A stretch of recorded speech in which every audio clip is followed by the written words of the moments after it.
오늘은 사사기 19장 말씀입니다. 사사기의 마지막 이야기로 어떤 레위인 이야기입니다. 아주 작은 한 사람의 행실이 어떤 끔찍한 결과를 가져오는지 보여주는 이야기입니다. 먼저 이 사건의 시작은 이 레위 사람이 아주 행실이 방탕한 여자를 첩으로 취한 것부터가 그 원인입니다. 삼손부터 눈에 보기에 아름다운 여자를 취하며 끔찍한 심판을 받았는데 이제는 제사장 직분을 맡은 레위인조차 방탕한 여자를 첩으로 취합니다. 그 여자는 남편을 두고도 행음하다 남편도 버리고 자기 아비 집으로 가 몇 달씩 거하는 그런 여자입니다. 이스라엘의 왕이 없을 그때에 에브라임 산지 구석에 우거하는 어떤 레위 사람이 유다 베들레헴에서 첩을 취하였더니 그 첩이 행음하고 남편을 떠나 유다 베들레헴 그 아비의 집에 돌아가서 거기서 넉 달의 날을 보내매 이런 여자를 이 레위인은 정신 못 차리고 또 찾으러 갑니다. 그런데 그는 매일 아침 일찍 떠나려다가도 아비가 더 즐기고 가라는 말에 다시 앉아 먹고 마시며 나흘 밤을 더 자고 닷새째 되는 날 아침에도 길을 떠나려다가 또 놀다 가라는 말에 결국 그날 밤 길을 떠나게 됩니다. 그런데 이렇게 늦게 밤에 떠난 것이 화근이 됩니다. 가다가 밤이 기울어 어떤 할아버지 집에 거하게 됐는데 동네 깡패들이 찾아와 이 남자를 내놓으라 하니 그는 자기 첩을 그들에게 내어줍니다. 이 레위인의 사람됨과 당시 썩을 대로 썩은 사회상을 보여주는 장면입니다.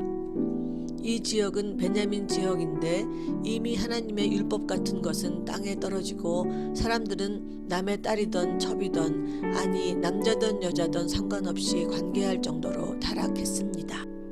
또 율법을 지켜야 할 레위인은 그들에게 자기 첩을 내어줍니다. 좋을 때는 즐기지만 자기가 위험에 처하면 가차없이 등을 돌리는 그런 사람입니다. 결국 깡패들은 그 여자를 행음하여 밤새도록 욕보이다가 새벽 미명에 풀어주고 그녀는 문 앞에서 죽습니다. 그러자 그녀의 주인 레위인은 자기 집까지 시체를 가져가 그 시체를 12덩이로 나누고 이스라엘 사방에 보냅니다. 그 집에 이르러서는 칼을 취하여 첩의 시체를 붙들어 그 마디를 찍어 12덩이에 나누고 그것을 이스라엘 사방에 두루 보내매 그것을 보는 자가 다 가로되 이스라엘 자손이 애굽 땅에서 나온 날부터 오늘날까지 이런 일은 행치도 아니하였고 보지도 못하였도다 생각하고 상의한 후에 말하자 하니라. 이제 온 이스라엘 지파들은 베냐민 지파와 일전을 치르게 됩니다. 아니 일전이 아니라 베냐민 지파가 멸절의 위기에 처하게 되는 거죠. 한 레위인의 작은 일탈이 한 지파의 멸절이라는 큰 결과를 낳았습니다. 하나를 보면 열을 안다고 이 레위인은 한마디로 되는 대로 사는 사람입니다. 오직 즐기기 위해 방탕한 여자를 첩으로 삼고 또 시간 가는 줄 모르고 먹고 즐기고 또 자기가 살기 위해 그렇게도 눈멀어 쫓아다니던 여자를 비참하게 죽게 만듭니다.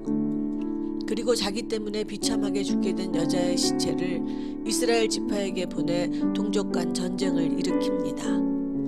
끝까지 복수에만 눈이 멀었습니다.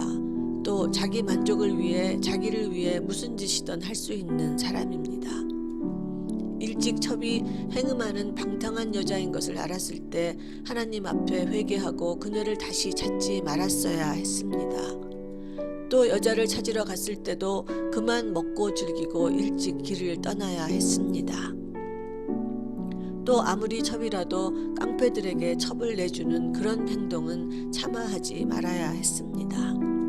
마지막으로 그녀가 시체로 돌아왔을 때 그는 통렬하게 자기의 죄를 회개해야 했습니다. 그런데 오로지 방탕하고 모자랐던 자기 때문에 벌어진 일인데 모든 지파를 선동해 한 지파를 멸절시키려 합니다. 처음에 정신없이 이 싸움에 휘말렸던 11지파들은 나중에 크게 후회하게 됩니다. 어떤 사건 앞에서 자기 회개가 아니라 모든 것을 남 탓으로 돌리는 습성이 얼마나 큰 비극적 결말을 가져오는지를 보여주는 이야기가 아닐 수 없습니다. 내가 먼저 회개하지 않으면 결국 그 공동체는 함께 망하게 됩니다. 사탄은 늘 모든 것을 다른 사람 탓이라고 우리에게 속삭이지만 하나님 앞에 무릎 꿇고 묵상하면 우린 우리의 죄를 먼저 볼 수 있습니다. 남 탓이 아니라 오로지 내 죄를 먼저 보는 것,